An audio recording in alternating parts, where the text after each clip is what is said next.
Good morning. Welcome to our online worship service at the First Unitarian Church of Worcester, Massachusetts. I'm Sarah Stewart, the minister here. It's wonderful to have all of you with us this morning. I'm leading worship this morning with our director of music, Will Sherwood, our assistant director of music, James Haupt, and our broadcast tech, Eugene Rossi. Darren Belanger is our volunteer camera operator, and Kate Sheehan is our usher. Our guest musicians this morning are Greta Koenig, soprano, and our own youth, Henry Bolduck, who played our Prelude. We're very happy to have Greta and Henry with us this morning. Thank you both. Here at First Unitarian Church, we strive in loving fellowship to honor the sacred, connect with each other, and serve justice. We are a welcoming congregation. Whatever your age, race, class, nationality, sexual orientation, or gender identity, we are delighted to have you with us this morning. We are thinking of all of you with love and compassion during this difficult time when we cannot be together in person. Like this video to help others find it, and subscribe to our channel to see more of our online content. You can stay connected to the church through our website, firstunitarian.com, our Facebook page, and our newsletter. The newsletter is the best way to stay in touch and join other programs. If you would like to sign up for our e-newsletter, please go to firstunitarian.com and click subscribe to our newsletter at the bottom of any page. This is the day the Lord has made. Let us rejoice and be glad in it.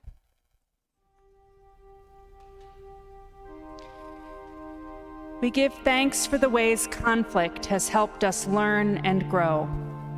Conflict blesses us by making way for our feelings, grounding us in our values, teaching us our courage and strength, helping us understand another person, smoothing the path for others, helping us learn from our mistakes, giving us understanding of our reactions and viewpoints, counseling us toward understanding, showing us our true friends, inviting us to prayer, encouraging us to renewed action, teaching us that conflict is a path and not the end, inviting us toward one another, even in difficulty, giving us the chance to listen,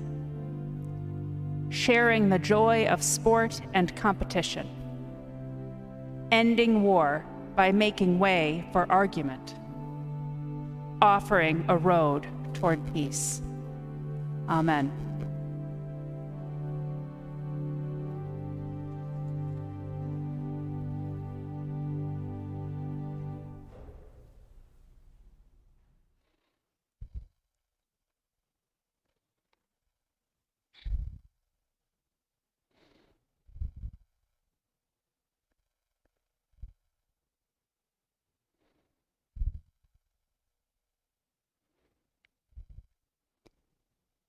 In the spirit of love, we light this chalice. I invite you to renew the covenant of our congregation by saying together the words which will appear on your screen. In the love of truth and in the spirit of Jesus, we unite for the worship of God and the service of all.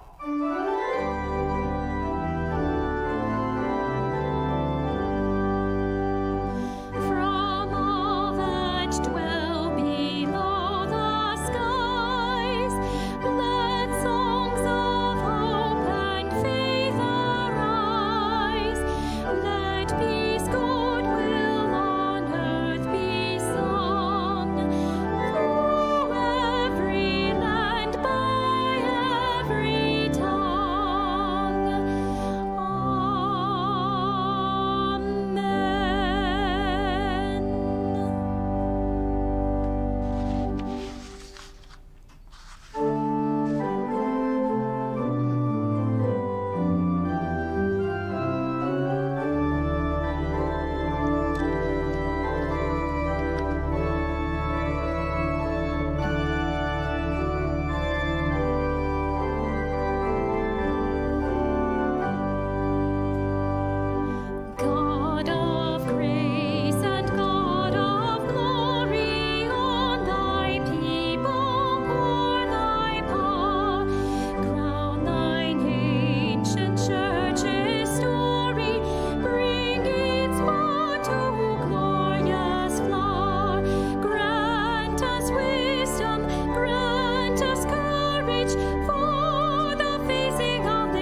Our magical moment this morning is a story presented by our Director of Music, Will Sherwood. He will tell us about our first Unitarian church organ and how all the parts work together to make beautiful music.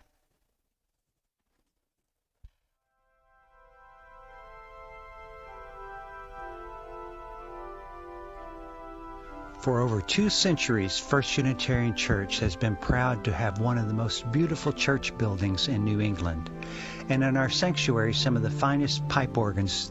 Today we're going to explore our pipe organ and see how it can tell us something about our lives. Just below our steeple, inside, is our pipe organ chamber. We're going to talk about pipes in our organ. No, not that kind of pipe. No, those are the wrong kinds of pipes also. We're looking for something like this.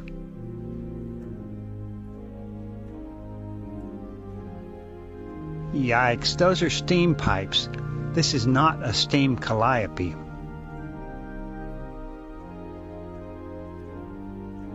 We want the kind of pipes that make music when I play the keyboards in the balcony. This is called the organ console. You can pull out all the stops to make wonderful sounds. Finally here are the pipes that we're going to talk about. These pipes are organ pipes, and I'm up in the organ loft in our balcony. Our pipe organ consists of 4,000 pipes, all housed in the pipe organ chamber here. Each pipe is a little bit like us. They have bodies, feet, toes, and even mouths. That's where the sound comes out. Some of the pipes are metals like tin or lead. Some of the pipes are made of wood, from trees like oak and poplar and pine. Some of the pipes are really tiny, and some are taller than people. Each pipe is beautiful and perfectly handcrafted, and each makes a sound that was custom designed to be played in our sanctuary. Pipe organs work by forcing air through the toes of the pipes, and the different size and material and shape of each pipe creates a different sound.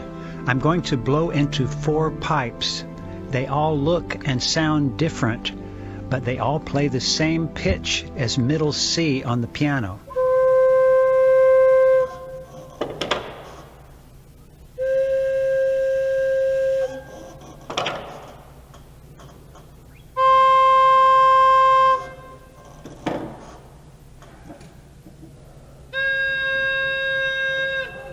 If I press a key near the top of the keyboard, it makes a high-pitched sound like this.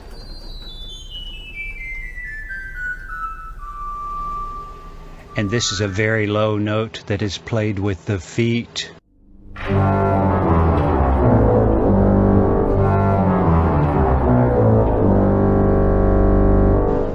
If all the pipes were the same, it would be a very boring organ.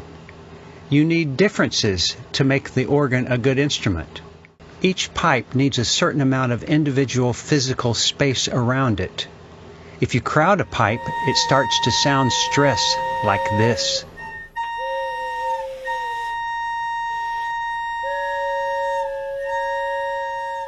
Because of all the different pipes, an organ can play all sorts of music.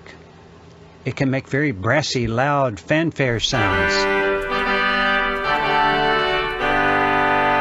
And it can make soft, quiet, soothing sounds.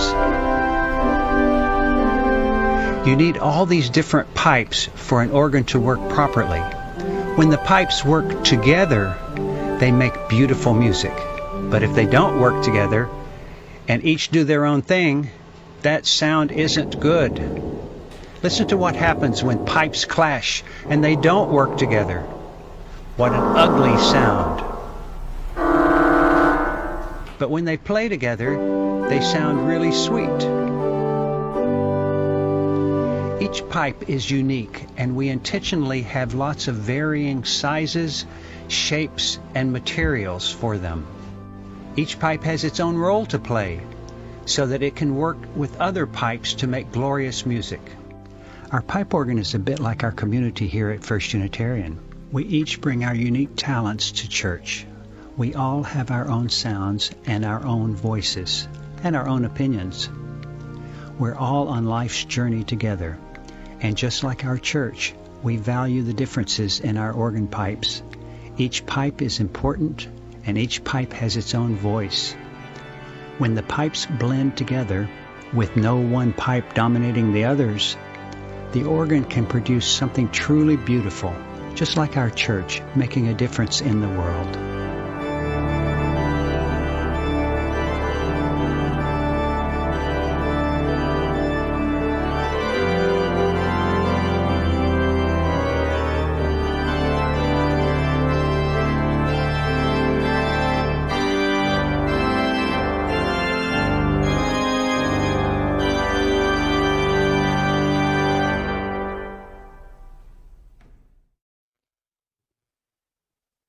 Thank you for that wonderful story.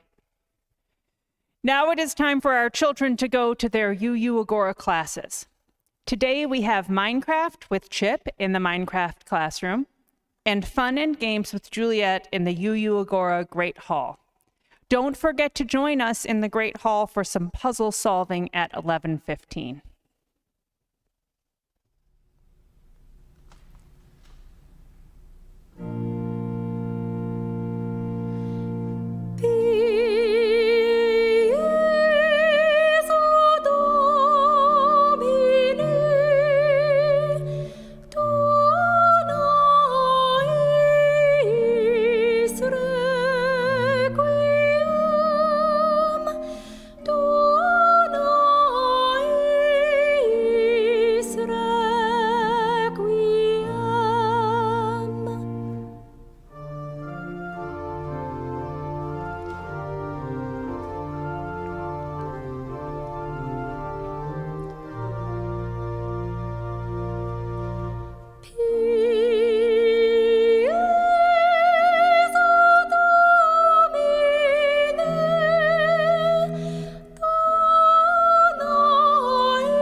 Please join me in our common prayer with the words which will appear on your screen.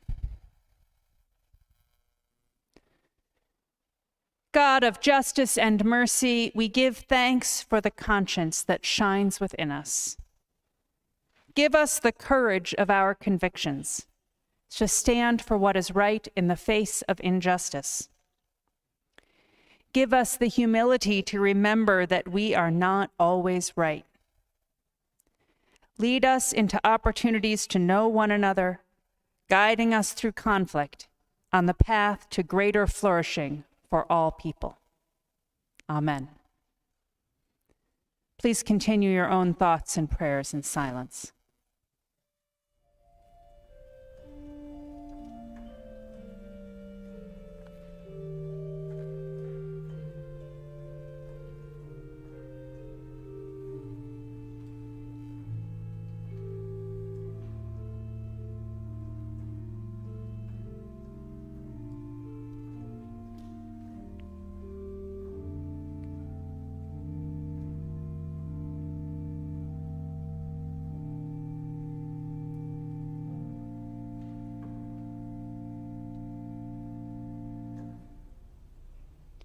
In this time of prayer, we share the joys and sorrows of our church with one another. We light candles of memory for the victims of gun violence in Atlanta, Georgia. May their memories be a blessing. May we all strive toward a world with peace for all, especially women and people of color. We light candles for them and say their names now. Xiaojie Tan, Delana Ashley Juan Gonzalez, Dao Yo Feng, Paul Andre Michaels, Soon C. Park, Hyunjong Park Grant, Yong A. Yue, Sunsha Kim.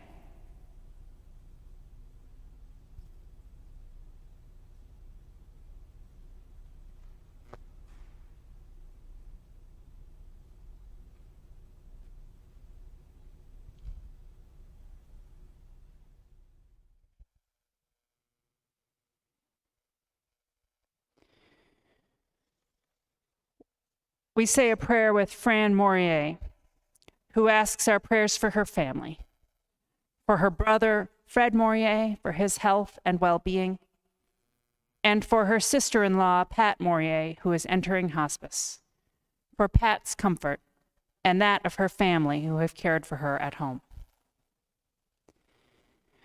We know there are joys and sorrows that go unspoken among us this morning that join these prayers of memory and healing. We hold one another in compassion across the distance that separates us as we say together the prayer of Jesus. Our Father, who art in heaven, hallowed be thy name. Thy kingdom come, thy will be done on earth as it is in heaven. Give us this day our daily bread. Forgive us our trespasses as we forgive those who trespass against us. And lead us not into temptation, but deliver us from evil. For thine is the kingdom and the power and the glory, forever and ever. Amen.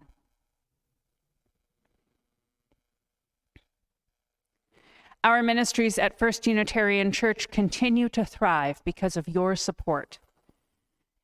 In the past week, the Prudential Committee met to consider a timeline for reopening our church services. Please see the minister's memo I sent yesterday for more information, or join our newsletter list to receive updates in the future. I met with members of the church as their pastor, and our senior high youth group planned a spring activity for the children of the church. If you would like to help support all we do together as a church, please text 844-906-2338, followed by the amount you wish to donate. You can also go to firstunitarian.com and click Give Online at the top of any page. I invite your generous contributions for the good work of First Unitarian Church.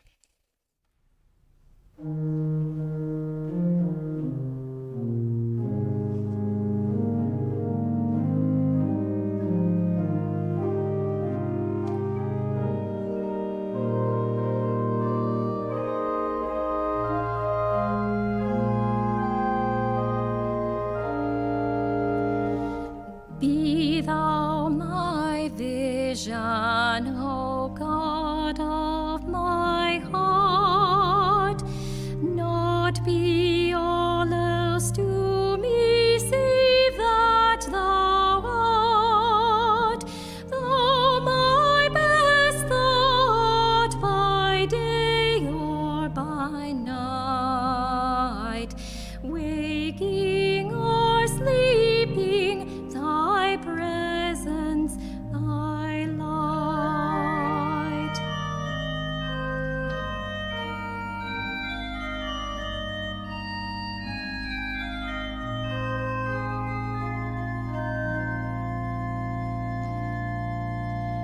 Be thou my wisdom, and thou my true word. I ever with thee, and thou with me, God. Thou my soul shelter, thou my high tower. Raise thou me heavenward, O power of my power.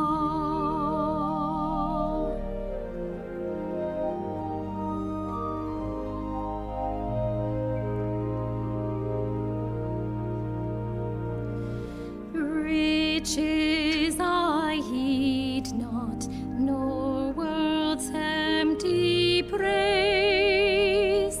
Thou my inheritance, now and always. Thou and thou only, first in my heart. Sovereign of heaven, thy treasure thou art.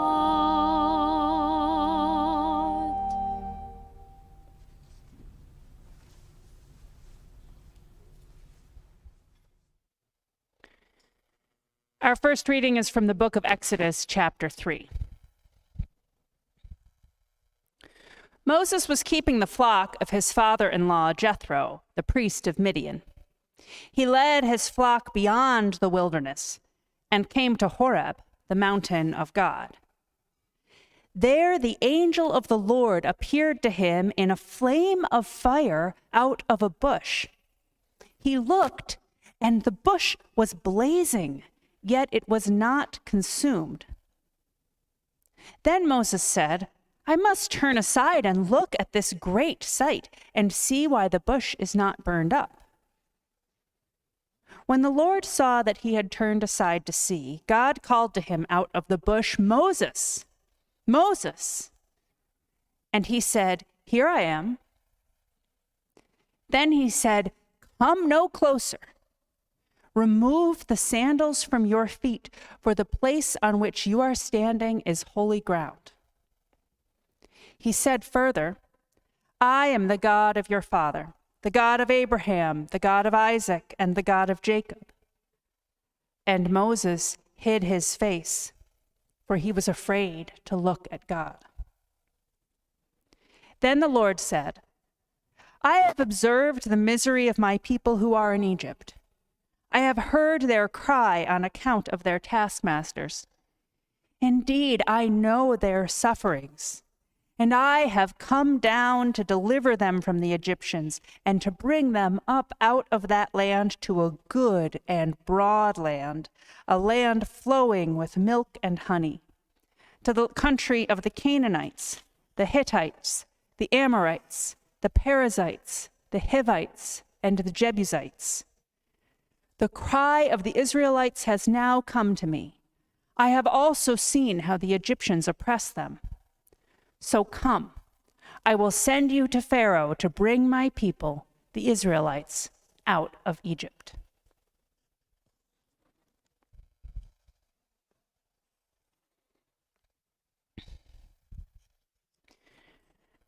Our second reading is from the essay, Negroes Are Not Moving Too Fast, by the Reverend Dr. Martin Luther King, Jr., written in 1964 during the presidential election.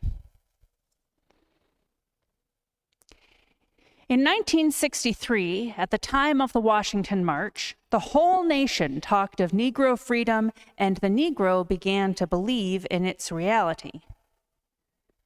Ironically, many important civic leaders began to lecture Negroes to adhere to nonviolence.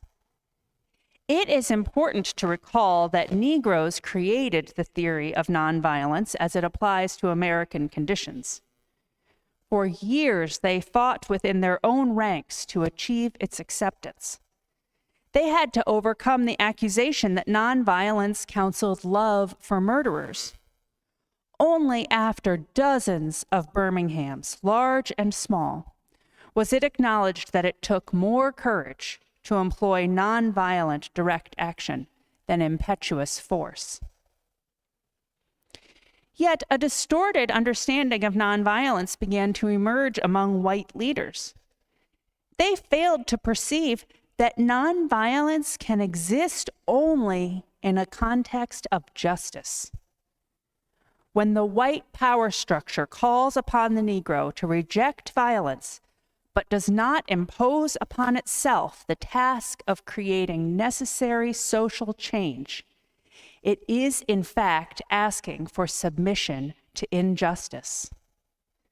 Nothing in the theory of nonviolence counsels this suicidal course.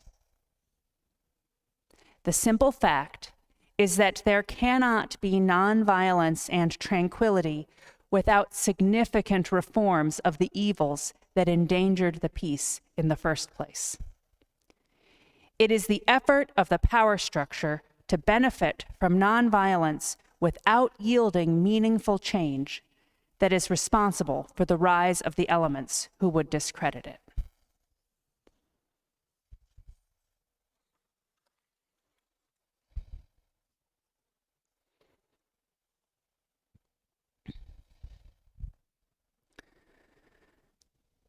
Last summer, many of us from First Unitarian Church joined Worcester's Black Lives Matter protests following the police killing of George Floyd in Minneapolis. I remember particularly one June early evening when we and some friends from the community gathered out here in our parking lot, wearing our masks and keeping our distance from one another as the pandemic still raged in our community. We stood in a broad circle in the parking lot and we said a prayer together, a prayer for justice, a prayer for peace. And then we walked together downtown, down to City Hall, to join the thousands of people from all over Worcester who were gathering together in that protest. We were led by young Black activists in our community, and we walked with them all together as a group to the police station, to the courthouse on Main Street. There were so many people that not everybody could even be on Main Street together. When we got there, chanting, marching, praying together, there came a point when the leaders asked everybody there to take a knee for the dignity of Black lives and for the prayer of peace, that police killings of people of color would end. Everybody in that crowd was down on one knee. Even Worcester's police chief, Stephen Sargent, took a knee in front of the courthouse that day.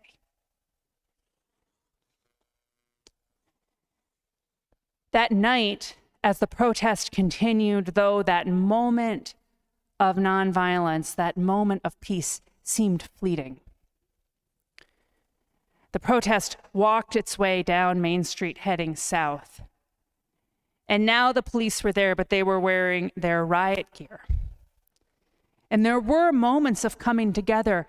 There was a moment that a journalist caught on video where the protesters asked everybody again to take a knee, and some police still do, wearing their riot gear, got down on one knee. But those moments were fleeting, and there were more moments of unrest. There were some broken windows. The police used tear gas in response. Nonviolent protest had ended, and forceful resistance took the night.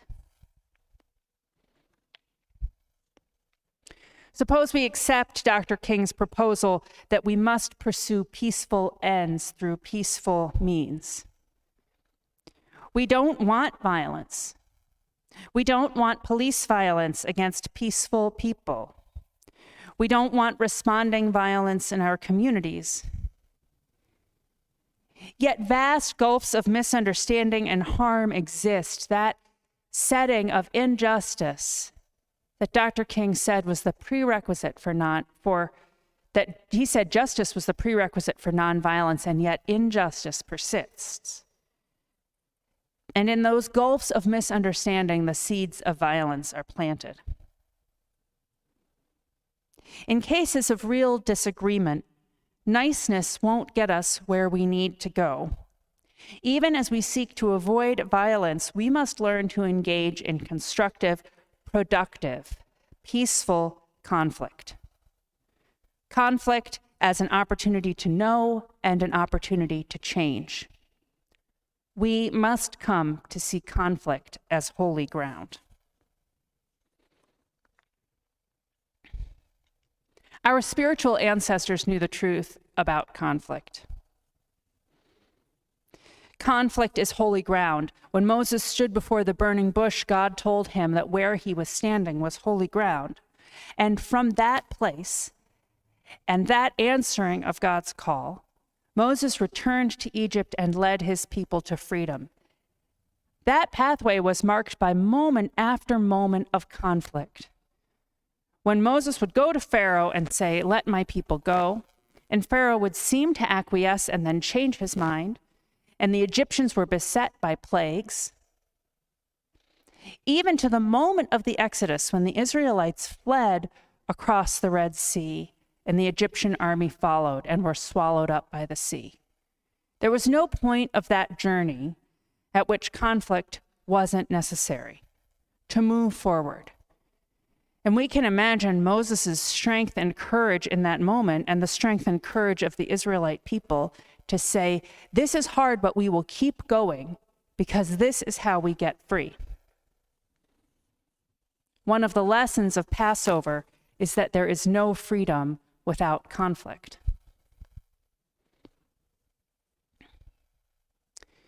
In the Christian church year right now, this is Lent, and we are sometimes telling the stories of Jesus' ministry leading up to his crucifixion, his arrest and crucifixion by the Roman Empire.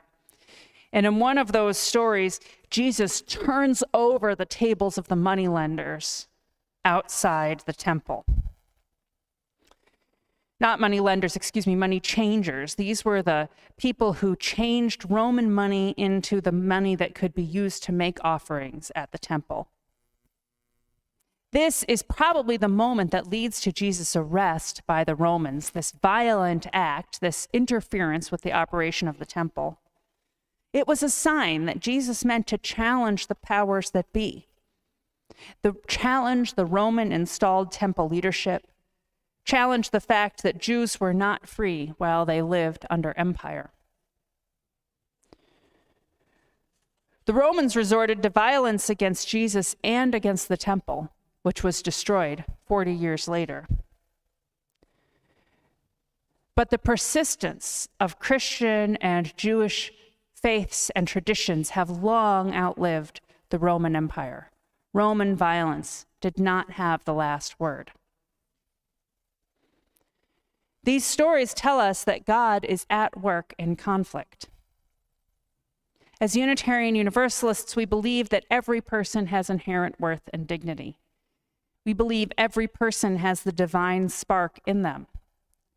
So we meet God when we meet other people, when we see them as they truly are, when we speak to one another truly. When we avoid conflict, we avoid meeting other people's sacred truth.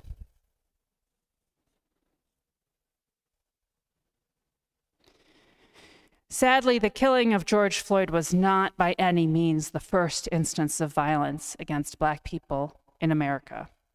In summer 2015, in Charleston, South Carolina, a white supremacist killed 9 Black people at Mother Emanuel African Methodist Episcopal Church.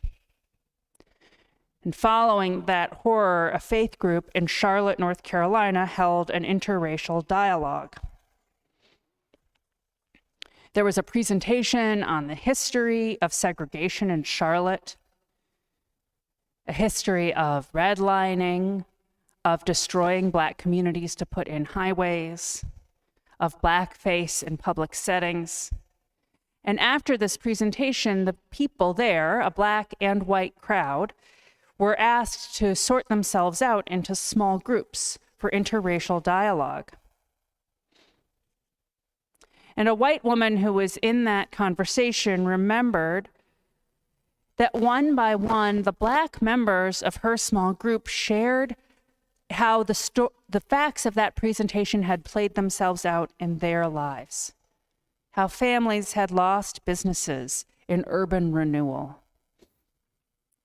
how people had experienced racism in this city that they called home. But every time that a Black member of the small group shared one of those painful experiences, one of the white members of the group spoke up to distance themselves from the story, to dismiss or deny or diminish. I would never act with that kind of prejudice, they would say. It's not like that anymore. I am not like that, and none of my friends are like that. Those well-meaning white people were avoiding the discomfort of conflict. Their neighbors were offering up their divine truth, and the participants in the small group were refusing to meet it. They were deflecting that truth instead of hearing the truth. They were avoiding the encounter with God in their neighbors. How often has anti-racism work been delayed and deferred in America because of this fear of conflict? The white woman who tells the story of this gathering was LaDaine McLeese Pulaski. She's a leader in a peace-building effort called Conflict Transformation through the Baptist Peace Fellowship.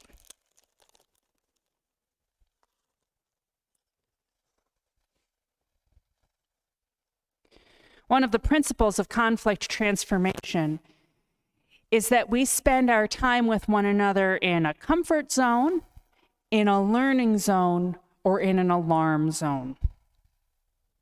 In the comfort zone, there is no conflict.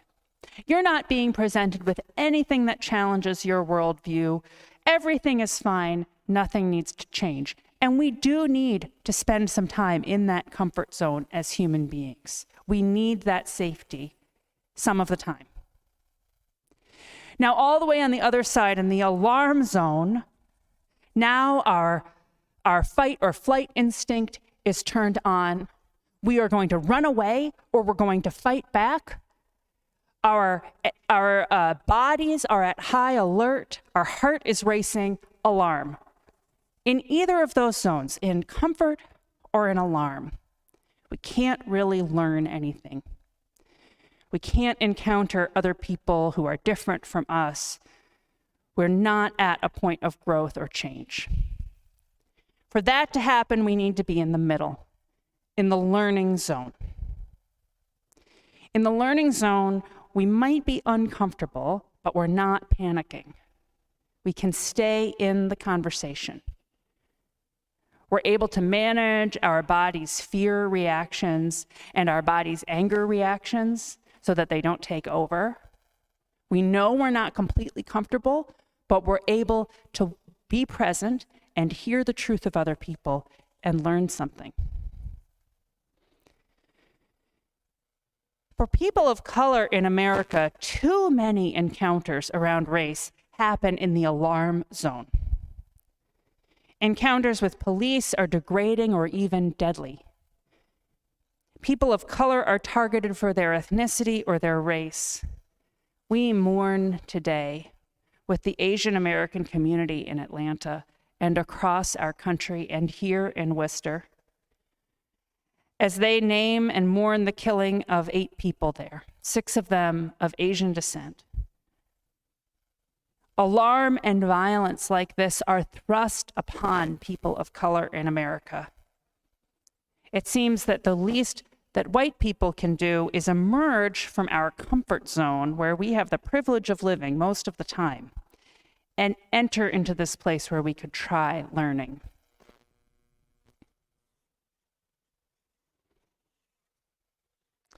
So let's think about how we wish those discussion groups had gone by thinking about another story in another similar kind of a group.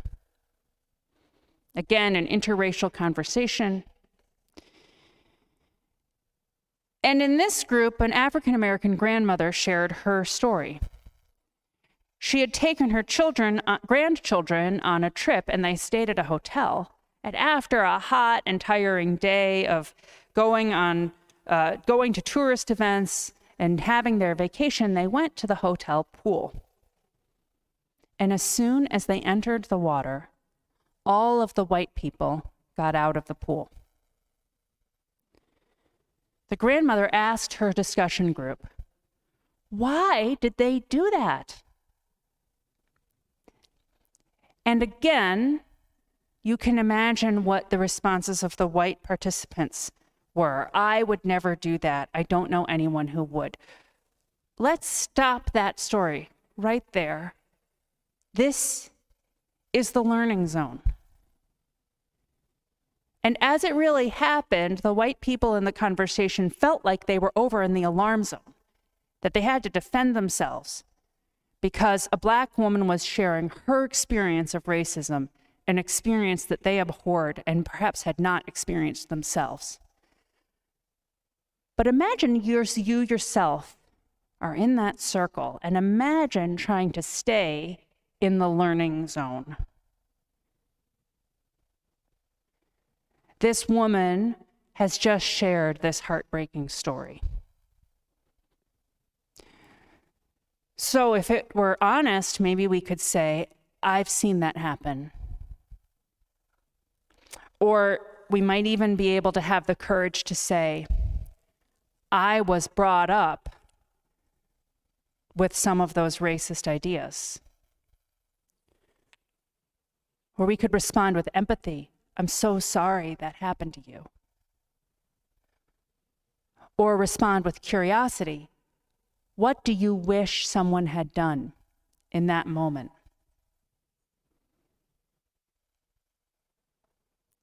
And then imagine that you are going home from that discussion group, whatever your racial identity, inspired to want to make a change in your community.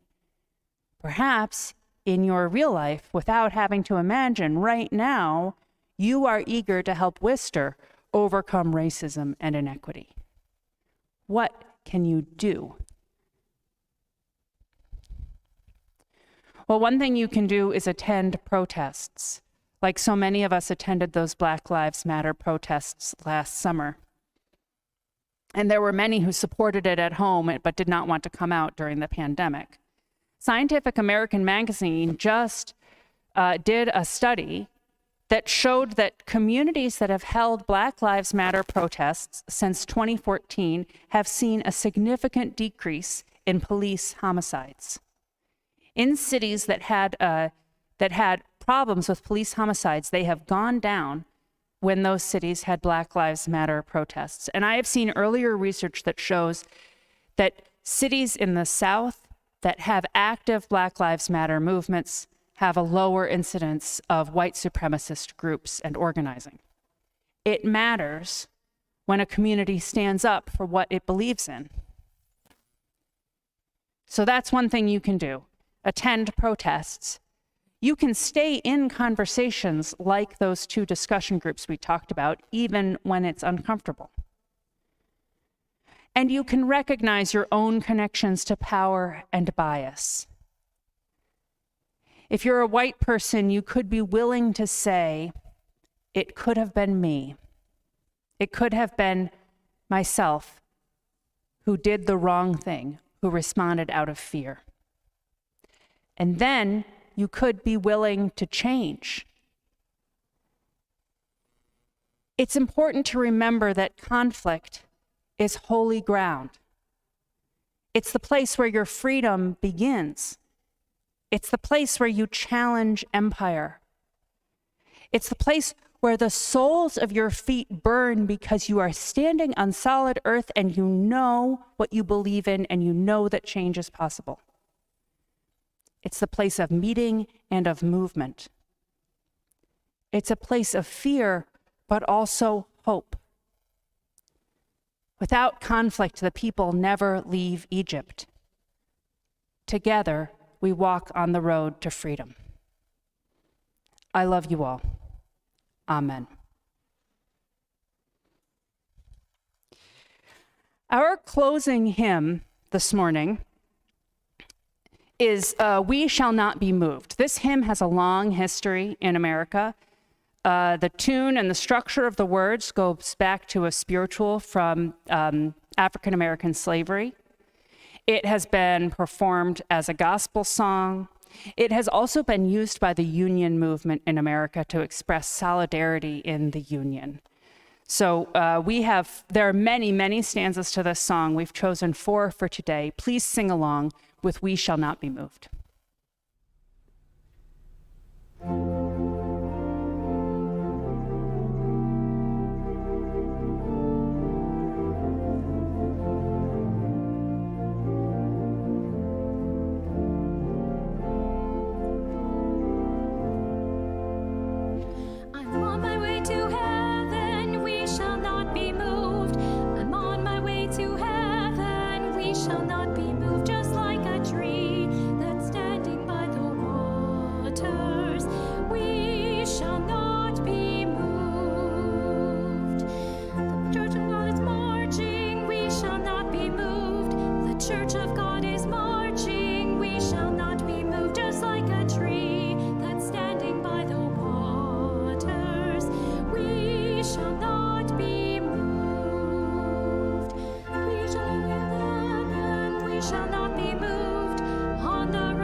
Go forth into the world in peace.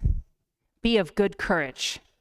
Hold fast that which is good. Render to no one evil for evil. Strengthen the faint-hearted. Support the weak. Help the afflicted. Honor everyone. Love and serve the holy, rejoicing in the power of the Spirit forever. Amen.